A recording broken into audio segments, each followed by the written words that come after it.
wonderful people, Nancy McLemore and Carla Youngblood, with us tonight. Just to give you a little bit of background, this is Virtual Mental Health Monday. We started this actually in May in honor of Mental Health Awareness Day. And we really look at different topics that affect our health and wellness through the lens of arts and creativity. And in my opinion, pretty much everything that affects our health and wellness is also applicable to our mental well-being as well. So during the course of the event, if you have a question you'd like to ask, please pop it in the chat below, and we will get to those at the end of the session. As many of you know, I'm sure that October is Breast Cancer Awareness Month, and I actually knew both of these amazing women before, but right before the pandemic really shut us down here in Alabama, we were working on a project together, Carla and a number of other people on this call as well, of course, Nancy, Deidre, who's with us, a number of other people, called Raising Our Voices, and it was stories of cancer and people's experience with cancer. So unfortunately, we didn't get to do our performance. We were shut down by the pandemic, but we hope to do that again in the near future. I will stop talking right now because I know we all want to hear from our guests. So at this point, I'm going to turn it over to Nancy. Kimberly, please, do we have a timer? Because I don't want to go too long. I don't want to be, We'll let you know when it's getting close. I have to share this. I'm Nancy McLemore, and I'm so glad to be asked to be a part of mental health awareness. And this is a new mask my friend from college sent me this week. You might notice that I have a little tiny puppet, Frida Kahlo.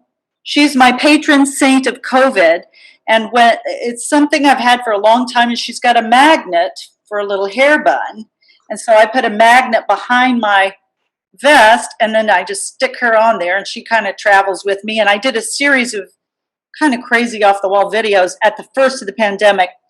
And then she sort of wore out. Frida said, "I'm through. You're not paying me anything. This is not going to work." So Frida is now she pops in now and then.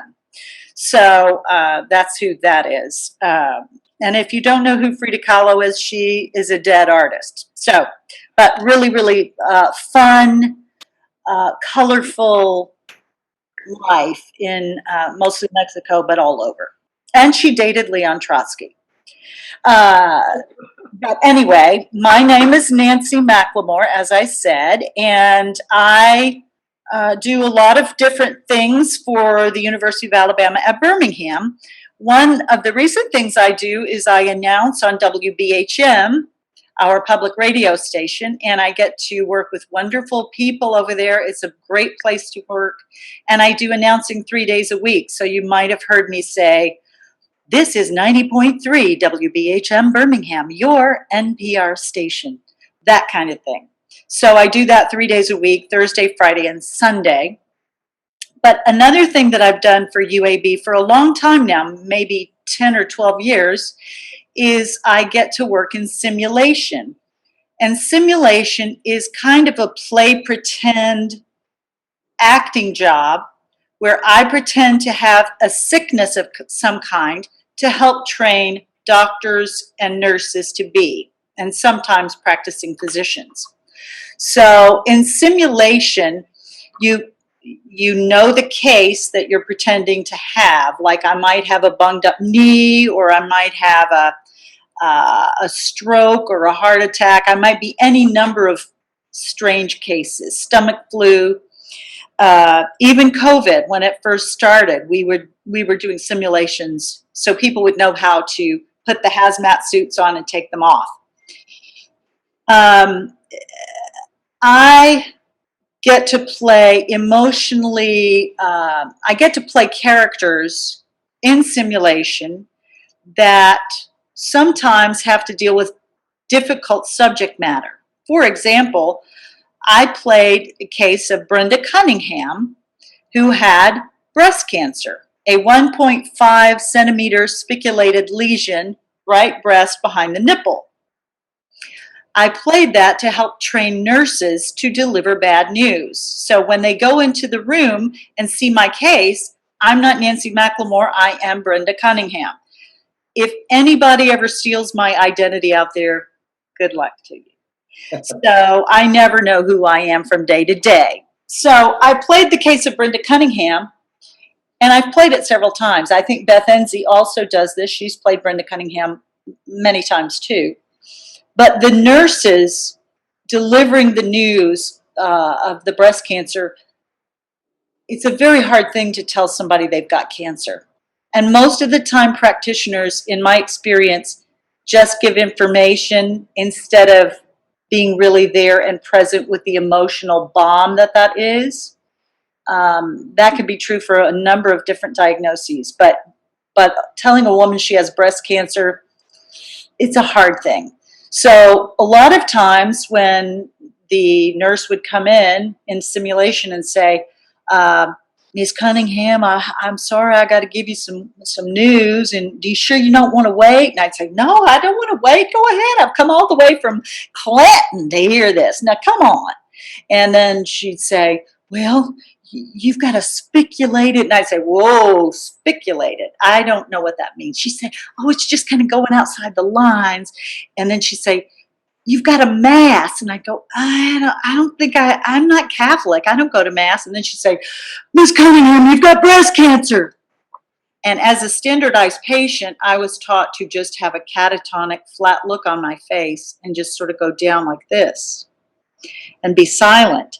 And the nurses have to sit there with that. And sometimes they talk, sometimes they cry. So it's a very interesting journey, play pretending to be sick or play pretending to be emotional. And your body doesn't really know the difference. So 3 years after I pretended to be Brenda Cunningham with breast cancer, I got a call sitting with my ex-husband at a little donkey restaurant. This was in 2016. I picked up the phone and the lady on the other end said, can you hold for the surgeon? And it was at that moment that I knew I had breast cancer. So I went outside and talked to the surgeon, and he said, you have a spiculated lesion, right breast behind the nipple.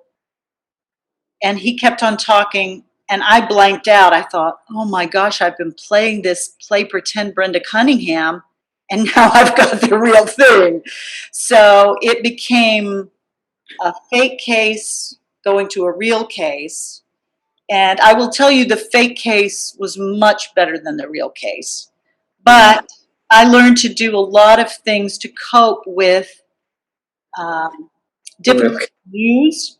And one of the most wonderful things that my ex-husband did was he just was able to sit and listen to me in the restaurant. And then he put his hand across the table and said, I love you. At that point, I just started bawling and crying. And so the real case sort of it kind of led over into the fake. So in my head, I'm always going through, is that real or fake? But when I told my kids and my family, my sisters, that I had breast cancer, it took probably 30 minutes on average to convince them that I was not just play pretending at the university. Nancy, you don't have breast cancer. And I came from a family, youngest of 6, where my mother, if I said, Mother, I'm cold, as a little girl, she said, Nancy Lynn McLemore, you are not cold. Come on. So I was used to not really recognizing my feelings in the first place. So I started to recognize more of how to process feelings. And I felt that I had to write a one-woman show because I played the fake case, then I got the real case. And so I wrote a one-woman show that I did at the nursing school called Hypochondriactress.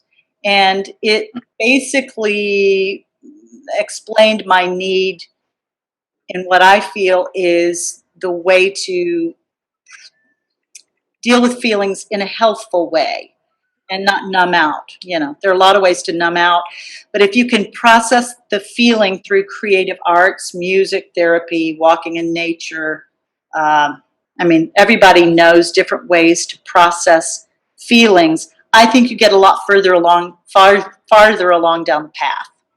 So, Kimberly, how much time do I have left? Is it still okay? Yeah, you're good. You have 5 minutes. Okay, I'm going to do a quick little song from the show. This is sort of it's a little ditty I wrote, and it deals with feelings, whether they be real or fake. Dealing with them is the important part.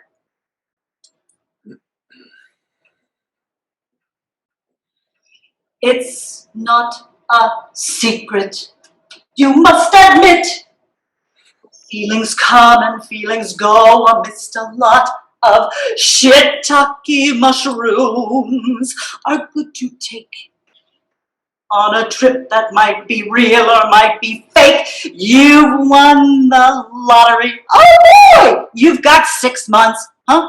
What? How you deal with how you feel, it takes a lot of gut. First take a seat, then take in air. You've got to recognize that feeling down inside without despair. Excess eating, drinking, sexing, buying, you'll be dead, but still keep trying. Recognize the feeling. You will find that you are healing. Thank you. Now, ladies and gentlemen, this is just a sight gag. You know, that's part of the humor. But this was the very first thing I got as a breast cancer person. And you get to where you just show your breasts every time you go in the doctor's. You're just used to taking off your clothes. But this was my very first fake breast bra, and it had little pillows in it. So before I even got my mastectomy, I would go into the restaurant with my real breasts, and I put this on top of my brassiere and see how large I could make my breasts and just walk through and see how many eyes I'd get. So that was just one of the beginning things of how I dealt with my breast cancer with humor. But I also would do things. I remember when I was going through chemotherapy, I got a bloody stump of a foot. You know how you'll see people sticking a foot outside of a trunk and you'll think, is that a real foot? And then you realize it's not. But I would put a fake bloody stump under my blanket when I was in chemotherapy, and I would say to my oncologist, my foot is really bothering me, Dr. Petey. Please check it. Please, something's wrong with this drug that I'm and he looked over there, and it was the fake foot with blood. You know, I said, isn't that horrible? And he said, Nancy, you know. But it was just always fun in chemotherapy because, as Carla and I have mentioned, it's really like a kind of a warehouse of death in there. I mean, it's really somber and serious. So anytime I could get a laugh or felt like laughing, I took it. So anyway, thank you very much. And now I'll turn it over to Carla. Bravo, bravo, bravo. Bravo, bravo. Thank you, thank you, thank you. Well, hello, everyone. Thank you all for joining us. As she said, I am Carla Youngblood, but I'm also known as The Truth. I'm a certified public accountant, comedian, and author, motivational speaker, and philanthropist. But what I'm most proud of is being a breast cancer survivor. As women, we wear a lot of hats. No discounts to you men, but we're mothers, we're sisters, we're wives, we're partners, we're friends, we're employees, employers, and so much more. And in all those roles, we shoulder a little bit of bad situations when they happen. And I know it may be a little bit, but that little bit, it adds up to a whole. And at that point, that's when sometimes it becomes more than we can bear. We have to find ways to maintain our sanity. Everybody has their own way of dealing with situations. Some people, they shut down. Some people seek professional counseling. Others just need a support group. Me, my way was comedy. For more than 25 years, I worked in the corporate world, performing accounting duties. Then the opportunity presented itself for me to do stand-up comedy. Y'all, I was ready to take the world by storm. And then everything came to a complete stop. That was in 2015 when I was diagnosed with breast cancer. But I stand before you today, 5 years, a 5-year survivor. And I can tell you, comedy saved my life. If you would, allow me to share you my way of processing it, and that was through humor. For years, I was the president of the Itty Bitty Club. My girls were so little, I wore training bras till I was 49. But after turning 49, I figured I'm through wearing them because they ain't gonna grow by now. And then I get the news. I got to lose them. I got breast cancer. But okay, I'm like everybody else. I call on my support team. So the first person I went to was grandmama. Y'all, I went to my grandmama and I said, Grandmama, I got breast cancer and they gotta cut my boobs off. She said, oh, I'm so sorry, baby, they cut your boobs off. I said, Grandmama, they ain't cut them off yet. She said, well, hurry up and get it done, baby. You'll look better when they finish. Did I really need grandmama to tell me that? No, I didn't need to hear that. But that's the way you do it. You just process it and deal with it. They told me I had to do chemotherapy first. Let me say this. I'm that girl who sees that glass half full. Because when they told me chemotherapy first, I remembered everything I've heard about cancer. As far as chemo, you can't eat as much. You can't keep your food down. Y'all, I got excited. I said, woo, I can finally lose them last 10 pounds. I'm going to be fine when this is over. So I was excited about my chemo. And y'all, I dealt with it. But I noticed every time I went to chemo, my doctor would ask me, are you having chemo brain? And I'm like, no. Next visit, you having chemo brain? I'm like, no. So finally I said, wait a minute. Exactly what is chemo brain? And she said, that's when you don't think as fast. You can't quite remember everything. I said, okay. Now I wasn't experiencing, but I decided I would do an experiment. I was going to have what you call selective chemo brain. I was going to use it and see what happened, y'all. Let me tell you what I did. My sister and I, we was going to go to a concert. We bought our tickets 3 weeks in advance. The night before, I decided I don't want to go. Now, I know the proper thing to do was to call and tell her I don't want to go. But I had to test this selective chemo brain to see if it worked. So I waited till the day of. I knew she would call, and she did exactly at 3 o'clock. Hey, what time you want me to pick you up? I said, pick me up for what? She said, the concert. I'm like, what concert? She said, you forgot. Y'all selected chemo brain. I started crying. The doctors told me I wasn't going to remember stuff, and this chemo brain messing me up. I don't even know if I ate today. She said, wait a minute. You don't know if you ate today. I said, I just don't know. This chemo brain messing with me. She said, don't worry about these tickets. Stop that crying.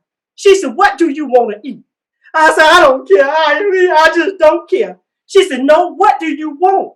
I said, well, if you go past by 6th Avenue, you can stop by the fish market and get me some shrimp and pasta, a side salad with a little feta cheese. Y'all, voila, magic. She showed up within 30 minutes. I was like, this selective chemo thing ain't half bad. I said, I gotta remember I can use this. Y'all, the very next day I had to use it. Now, I wasn't intending to, but hey, I wanted to try it again. So let me tell you, don't y'all try this because I'm a professional. When there's a little dust dark, I don't stop for red lights. If ain't nothing coming, what you stopping for? Ain't nothing coming. So y'all, I just drive through red lights if ain't nothing coming. So I'm heading home, and all of a sudden, the light changed on me. I just ran right through it. Soon as I went through it, those blue lights came on. I said, here we go. selective chemo brain time, y'all. I was excited. I was getting ready to practice again. I took my hat off so he could see my bald head. The police officer came up to the car. He said, ma'am, do you know why I stopped you? I was like, no, sir. He said, you ran that light. I said, light? What you mean? He said, you ran that red light.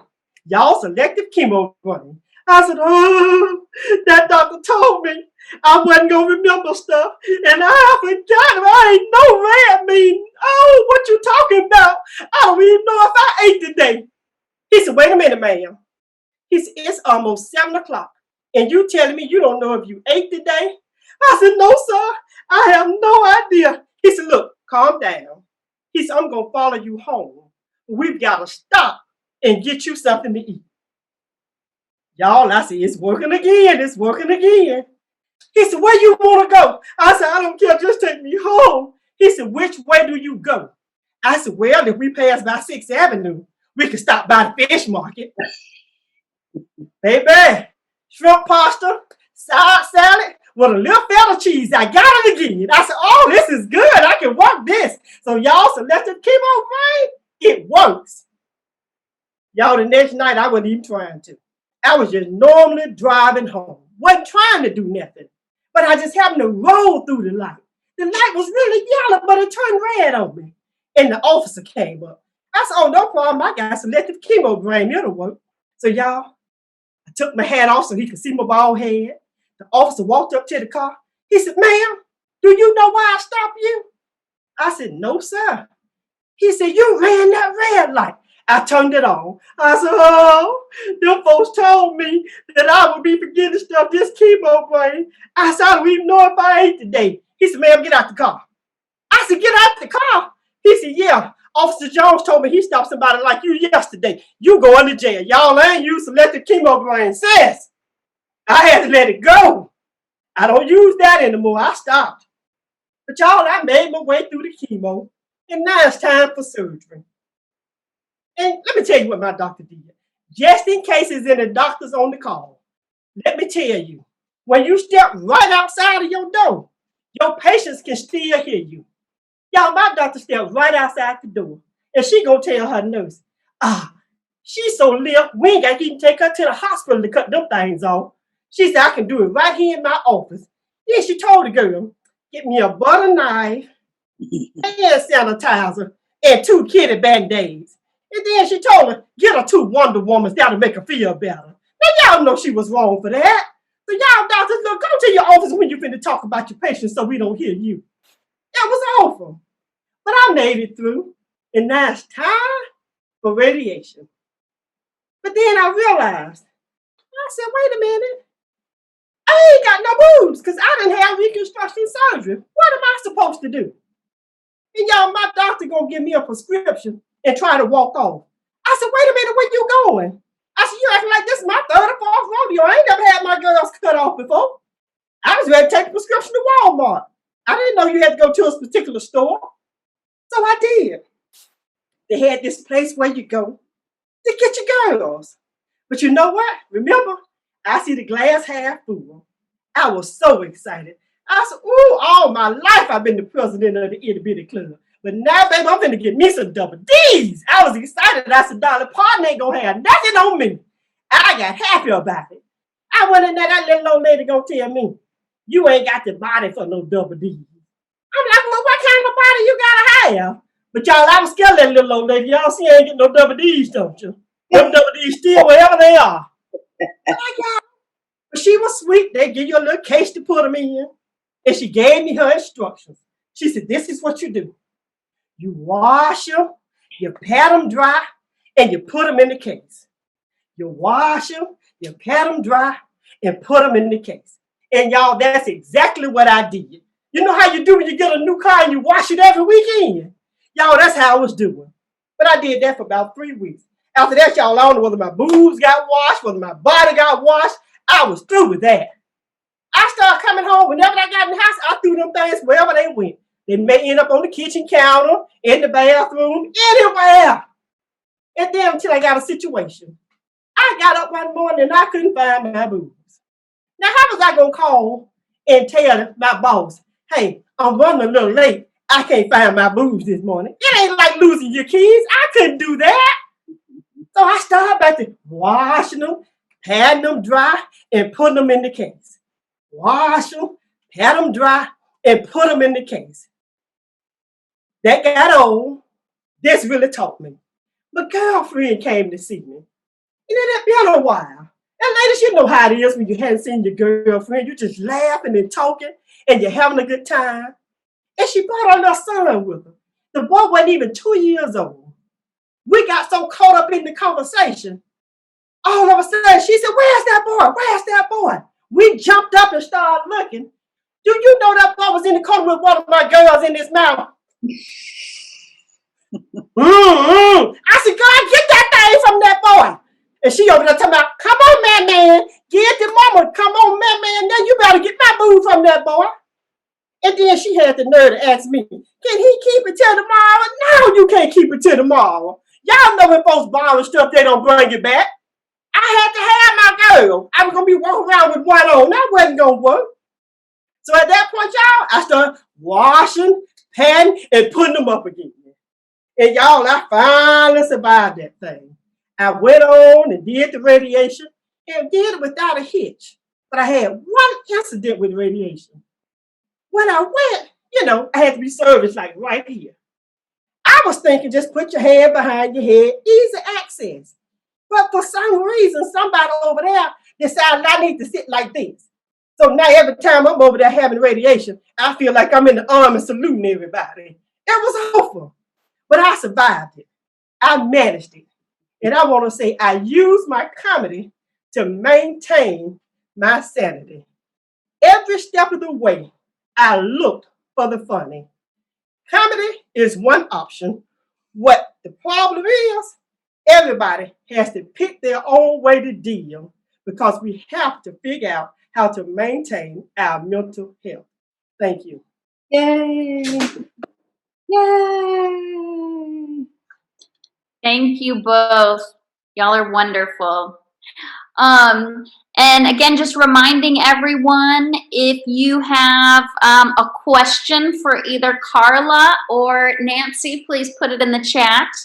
But I wanted to start by asking both of you, why do you think humor is so powerful, specifically, when you're dealing with something really challenging, like a breast cancer diagnosis or journey? Carla, you go. Go ahead. You go. You go. Okay. Well, I think comedy makes a difference when you're dealing with any type of adversity because, one, it gives you an opportunity to take your mind off it. And two, if you really pull back and you're relaxing with the humor, it will provide a different perspective. And if you get another perspective other than that woe it's me perspective, then you'll deal with it a little bit better. I agree, Carla. It's a very much for me how I've always viewed life, through a kind of an odd lens. But it's a lot like a pressure cooker. If you've ever used a pressure cooker, it releases steam, anxiety, frustration for me. And I think some of the biggest laughs I've ever had were at funerals or after somebody dies. And that's because it's such a release.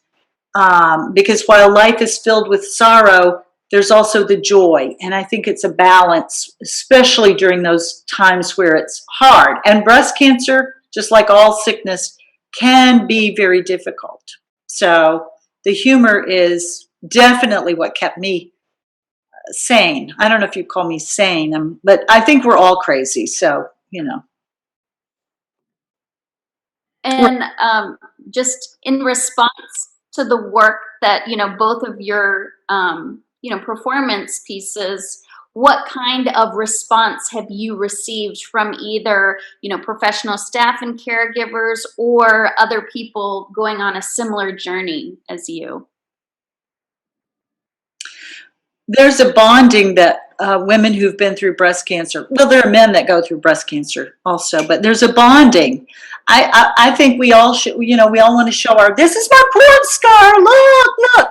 because we want to show our battle scars to each other. We want to bond over that, and there is a big bond on it.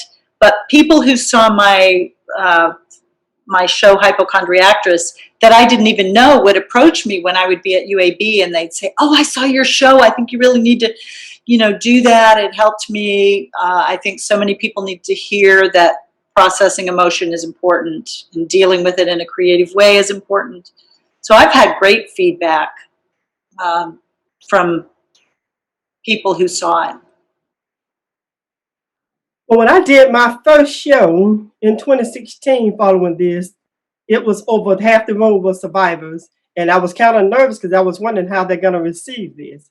But they received it well. I had so many comments where people said that they wish that they had seen a show like mine before actually going through it, because they said I did just what I said. I brought about a different perspective rather than looking at the actual situation as it is, because you've got to deal with it. It's real, but you don't have to let it consume you. Like I did intentionally, I looked for the funny, and it was received so well from the shows till I know everybody couldn't get to the show till I even did a book. That's right. I wrote a book, Cancer Ain't Funny, Laugh Anyway. And that way people who didn't make it to the show, I wrote a book about it because people felt so good about what I did and sharing mine. It made them feel good about what they went through as far as the perspective. Oh, and this book can be purchased at my website at carlayoungblood.com. Anybody who's going through, that's been through, and not just for cancer, because what I go with this book was and is to let people realize and understand, no matter what situation you're dealing with, look at it and find the humor in it, because it's not doom and gloom. Your attitude will help determine your outcome.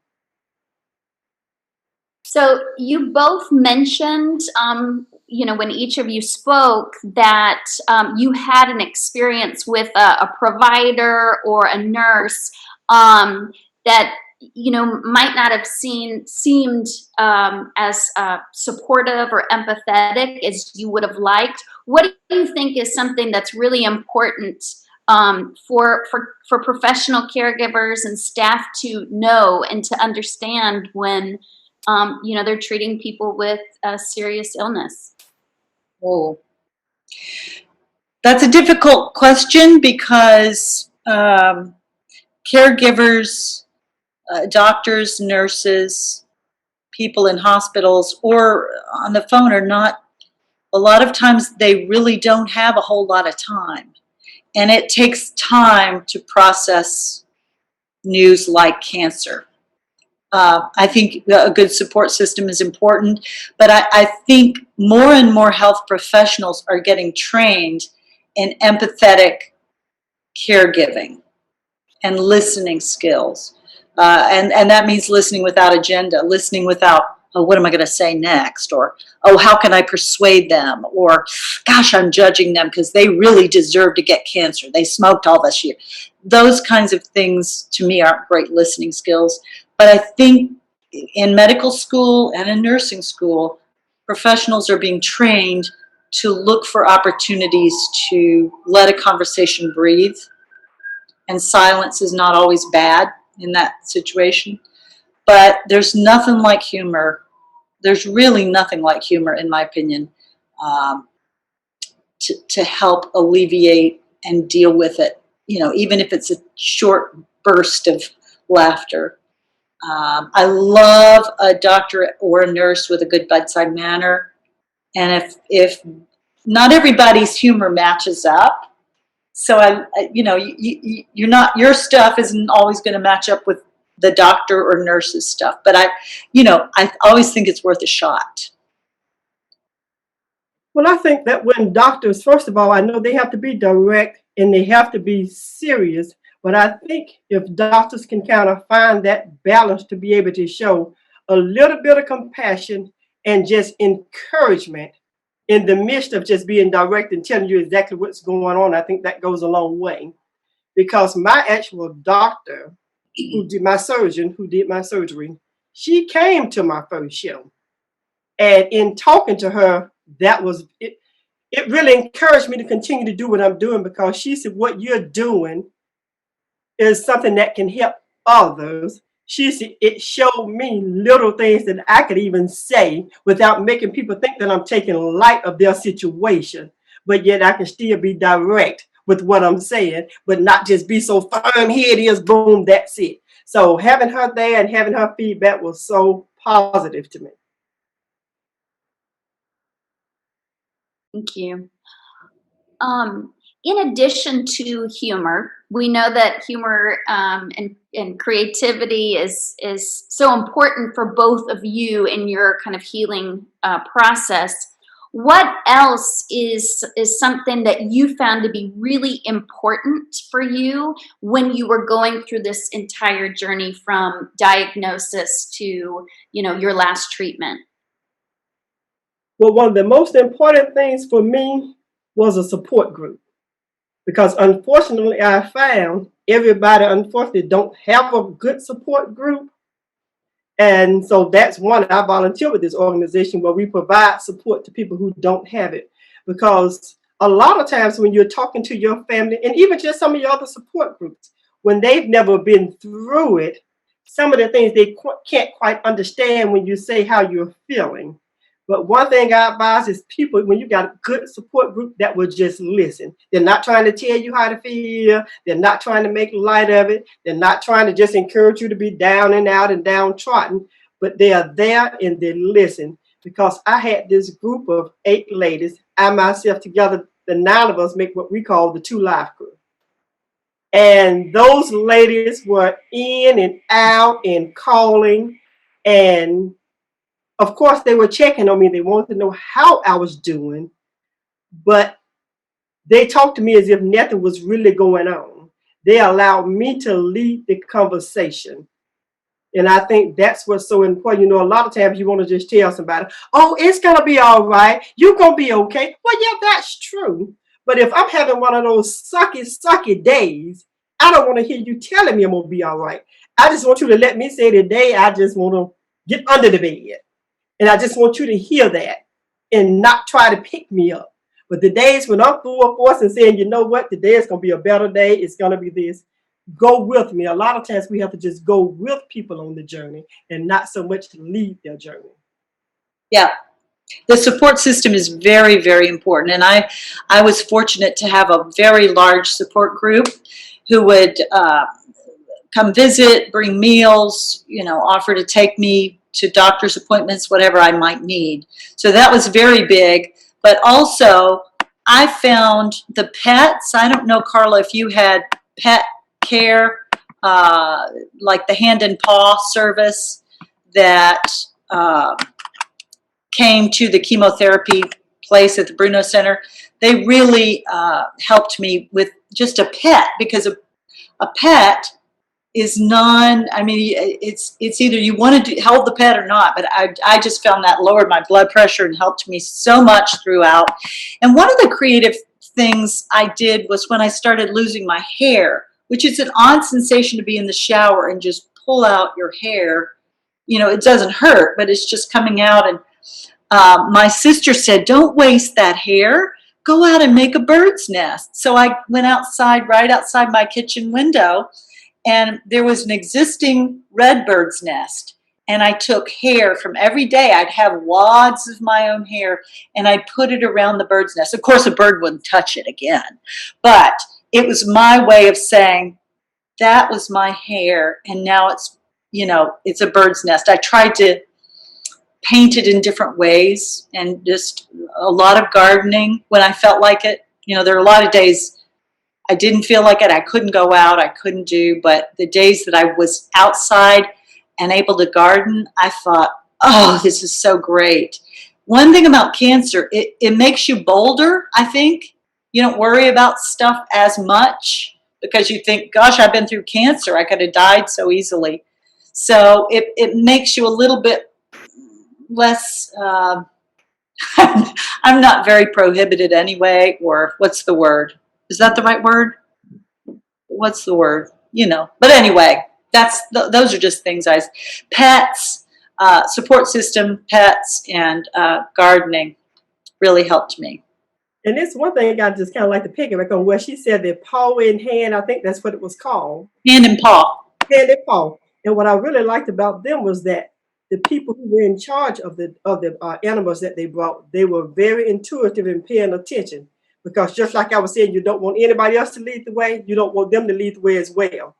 Me, I must admit, I was very skittish when I was going through chemotherapy. The last thing in my mind, I thought, I don't want an infection. I know dogs are cleaner than we are, but I was like, oh, man, no harm. Please don't bring that dog up here. I don't want him to touch my port. I don't want him to touch anything. Get the dog away.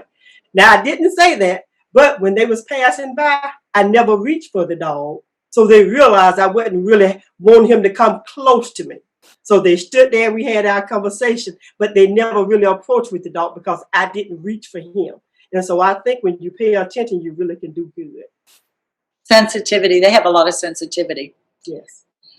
Of course, I petted the dog, I kissed the dog, and I got staph infection. But I'm not blaming the dog. Wait, I can't believe you said that. That is not the dog's fault. Okay. So I wanted to ask if, what advice would you have for someone who might have just received a diagnosis for breast cancer? What would you tell them? My advice would be receive it. Take as much time as you need to process it. But once you finish processing, make up in your mind how you're going to deal with it and plan your outcome.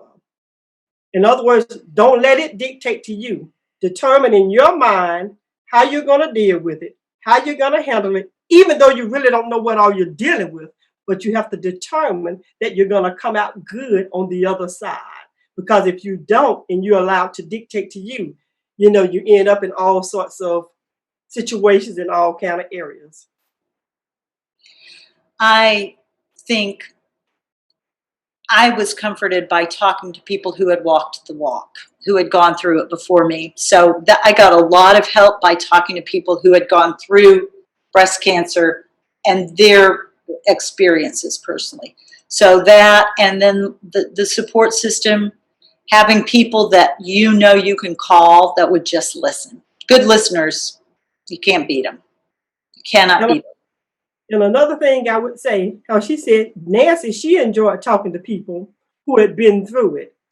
I didn't want that experience because everybody's experience is different. So that's one thing I would tell them, the processing and plan their outcome. But everybody's experience is different because of the doctors, the type of surgery, chemo, everything about you and your body is different. So don't think exactly how it worked for me is going to work for you. And for that reason, I did not want to hear anybody's story. I didn't want to get anything in my head other than what I put in there. I just didn't want to receive it, so I did not talk to anybody. I talked to one person, and when she started telling me her doom and gloom and horror story, I cut her off, and I didn't talk to anybody else about that had gone through it. And a lot of people thought I was losing my mind, but I was finding myself in the process by not taking it in and hearing it, because unfortunately you're already vulnerable. And if you start hearing certain things, especially anything negative, you're going to start to receive it. And then if you're hearing something positive, if I say, oh, this didn't happen to me, and then it happened to them, then they're going to think something is wrong. So I don't like sharing the complete story with anybody as they're going through without telling them everybody is different. Yeah, everybody's different. Now, Carla, I didn't talk to multitudes of people. I talked to one person in particular. Okay. That was a friend of mine from Chicago. But I would agree with you. You have to protect your mental health by not dealing with people who are negative Nellies, because there will be negative Nellies out there. So yeah, I agree with that. You can't, I have to choose to whom I'm giving my energy. And to come back from that, and not even necessarily that they're all trying to be negative, a lot of times people just don't know what to say. They're afraid to say things. They're not sure what they need to say. They don't know how to say it. Or they say the wrong thing. They say don't know, and so sometimes they just start talking, and whatever comes out, you have to just receive it. So that's when I just kind of eliminated it altogether. Yeah. So what would you suggest for, for someone whose loved one has been diagnosed with cancer and they are in that place where they want to support, they don't necessarily know what to say? What would you recommend? I would recommend that they tell that person, I'm here, I love you, and you're in control of this the way you want to guide it. I'm here as your support. I'm here to listen, and I'm here to do whatever you want me to do for you. I agree with that 100%. I would also say open-ended questions are never a bad idea. How are you doing? What kind of, what can I do for you is a good one, but not yes or no questions. Of course, you could say, "Oh, I'm fine," when you know it. So, I guess it's a trusting relationship to feel free to share with someone and not have them, it's a trust thing. Humor sometimes opens up avenues. If somebody can make me laugh, oh, I'm all about it. Or if I can make somebody laugh, I'm all about that. There's almost an instant trust when you've cracked the humor egg, so to speak. I agree with that because I noticed when some people would approach and they wasn't quite sure what they wanted to say to me, I would take the conversation in whatever direction I went in. If I was cracking jokes, they went along with it. If I was whatever I talked about, whatever way I was feeling, they followed my lead. So a lot of time, but sometimes you don't feel like taking the lead, and the person have to understand that as well. In other words, I've had some of my friends, they came and I just want to talk. They didn't talk. They just sat there. They didn't talk. I didn't talk. We just sat there. And just knowing they were there with their hand on my leg or their head in my lap, they were there. And so just be present. That's a beautiful thing, too. Sometimes, though, someone would come and visit, and I would feel responsible to entertain them, which is part of my problem, too. But, I think sometimes, especially in sensitive points in the treatment, it's almost good to have a handler that can speak for you, because sometimes I didn't have the energy to speak for myself. And that's the truth. Well, my mama always said, I've been talking since I was 1, so I've always been my own handler. So I would be up front when people would call and say, hey, I was thinking about dropping by. And I'm like, no, I'll give you a call in a couple of weeks. I was very open with people, very honest with people, and, and just spoke for myself. I didn't put anybody in front to try to, because a lot of times, even though you place somebody there to be the handler, people receive that they're people just trying to block them from you. So I just felt comfortable telling people, not today, I'll call you next week. Oh, what are you doing? Sure, come on by. So I was able to just kind of present that myself, and it worked out pretty good. One of the questions from the chat, we are getting to that point. Molly asks, how do you laugh at something so serious? Do people ever feel you are making light of breast cancer? Well, when I first got ready to do the actual show, cancer ain't funny, laugh anyway. The truth about breast cancer, I called a couple of radio stations to see if I could come on and do a spot. And they was like, I need to get you to talk to my manager. And the manager was like, I just don't know how well that's going to be received because cancer is so serious. And I said, well, first, let me explain to you, I am a survivor. So I've walked the walk. I can talk the talk. And because I'm a survivor, people are not as offended as they could be. But most people, to this point, I haven't ran into anybody who's personally said anything to me or to my doctors or to any of my friends that it offended them. Because as a comedian, I haven't ran into a subject yet that I hadn't been able to talk about. And so including cancer, especially if I walk through the journey, I can laugh at it.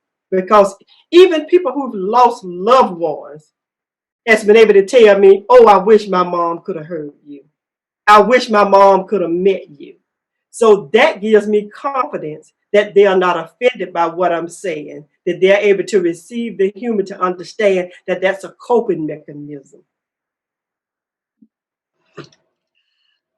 I just can't think, I can't think. But listen, if you go to Fish Market for me and just pick me up some pasta and shrimp and feta cheese with a salad, I'll feel a lot better. I forgot the question. No, I think, if I love that selective chemo brain. That's good. Yeah, I think it is a serious situation. And I have a very dark sense of humor. I think a lot of people in medicine have a dark sense of humor because it is a dark subject matter.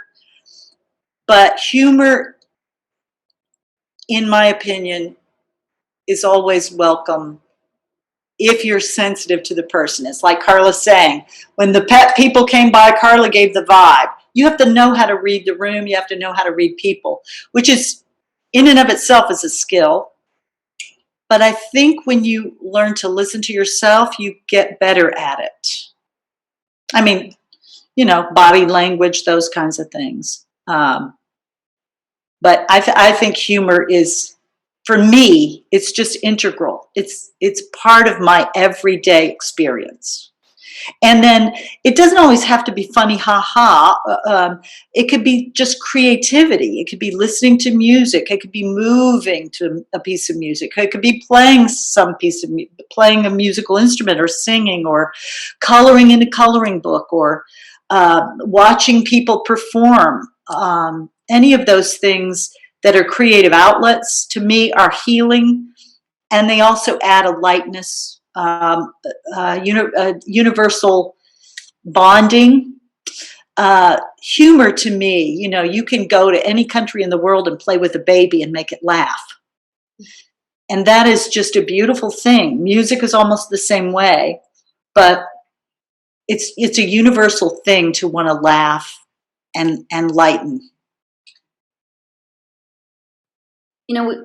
We especially during the pandemic, we're talking a lot about the importance of human connection, of community.